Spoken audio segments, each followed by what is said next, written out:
Siento mucha rabia cuando veo en lo que nos han convertido, cuando nos veo anestesiados, callados, súbditos, cuando frente a las injusticias que cometen uno y otro partido, actuamos como ovejas, pusilánimes, somos un ser perdido.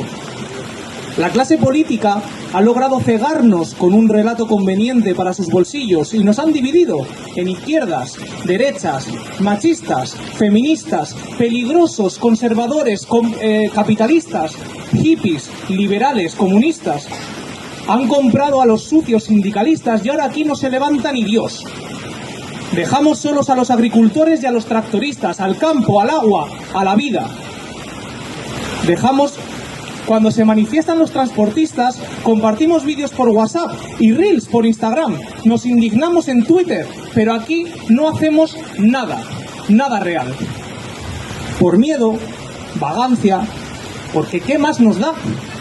En todo caso, es normal porque necesitamos de quien nos aglutine, de quien nos una. Necesitamos que alcen nuestra voz, que nos conviertan en herramienta del cambio y de lucha contra lo que está mal, esté en el Congreso o en la patronal. Y confiamos para eso en los sindicatos, pero ahora muchos son estatales, son esclavos de sus propias ambiciones, de sus propias corrupciones. No son sino traidores a los ciudadanos. Diremos números, datos, nombres, casos judiciales, aunque todos los conocemos ya. UGT y comisiones obreras. ¿Alguien puede negar que no son unos estafadores? ¿Dónde están las víctimas de sus expolios? Y oye, por algún casual, ¿alguien sabe si reciclan el papel de los pollos? Es cierto que es necesaria la existencia de los sindicatos para, con su ayuda, evitar los abusos que cualquier empresa pueda cometer.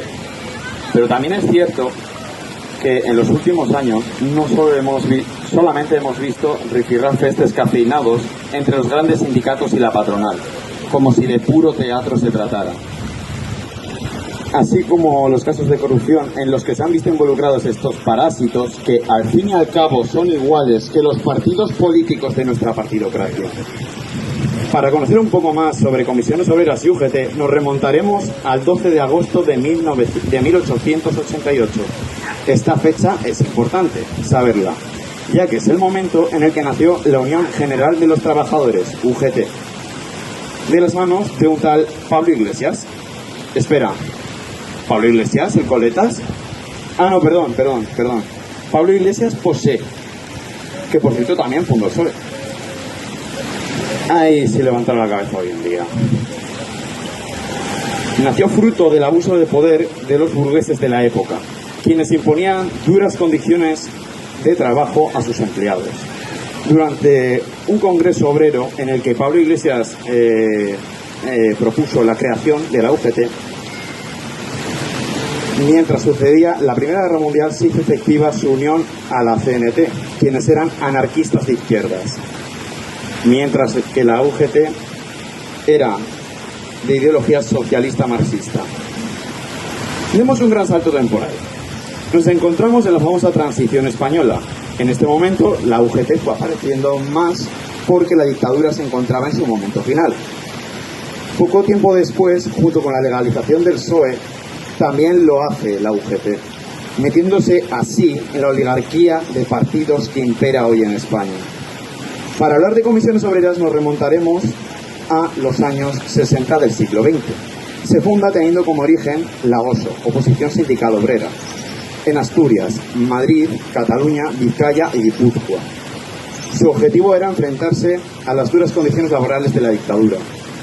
A día de hoy no se sabe su origen exacto. Unos dicen que es en La Ciana, León, dentro del minero siderúrgica de Ponferrada, aunque hay quien lo ubica en Jerez y la mina de La Camocha, en Gijón.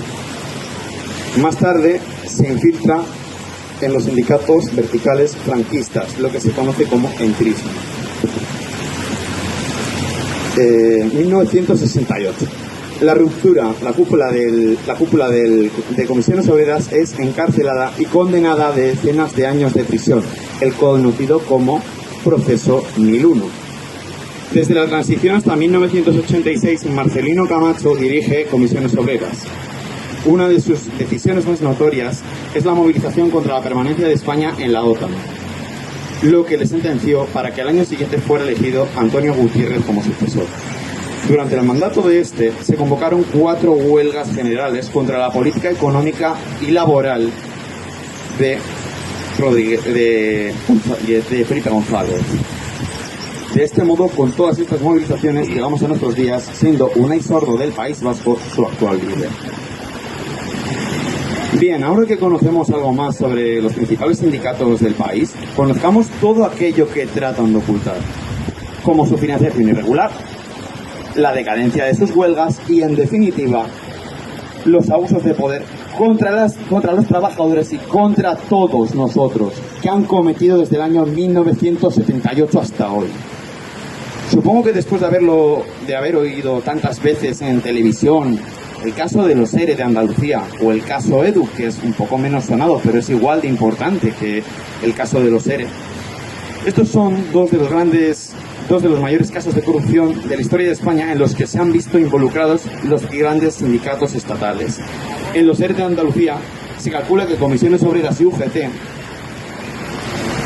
robaron alrededor de unos 60 millones de euros. En el caso de Edu, la cifra aumenta hasta llegar a los 40 millones de euros robados por la UGT. En el caso de Comisiones Obreras, se desconoce la cantidad robada. Además de estos, es conocido el caso de UGT Andalucía. Según el diario El Mundo, el juez Juan Jesús García Vélez ha enviado al banquillo de los acusados por delitos de fraude de subvenciones y falsedad en documento mercantil. Ha impuesto una fianza de 40,7 millones de euros. Debemos tener en cuenta que el caso de la UGTA abarca desde 2008 a 2012. Pero estos fondos irregulares no solo se utilizaron para fines ocultos, sino que también se utilizaron para crear sedes no solo en Andalucía, sino en toda España. ¿Cómo es posible que no hayamos hecho nada ante casos de cocaína, de putas, de viajes de lujo, de robo a los parados? Pero va mucho más allá de eso. Lo que han logrado es gigantesco. Les debemos aplaudir. Son genios de la manipulación social. Los trabajadores seguimos pensando en ellos cuando tenemos algún conflicto laboral. No hay que buscar un sindicato honesto. Sabemos cómo llegar a sus nidos de ratas. Nos embelesan con promesas, nos mienten, nos engañan a la cara. Nos dicen que paguemos una cuota mientras se llenan la mano con dinero sangrado de los españoles. Pero a la vez se aprovechan de afiliados que solo quieren ayudar a sus compañeros, a los trabajadores.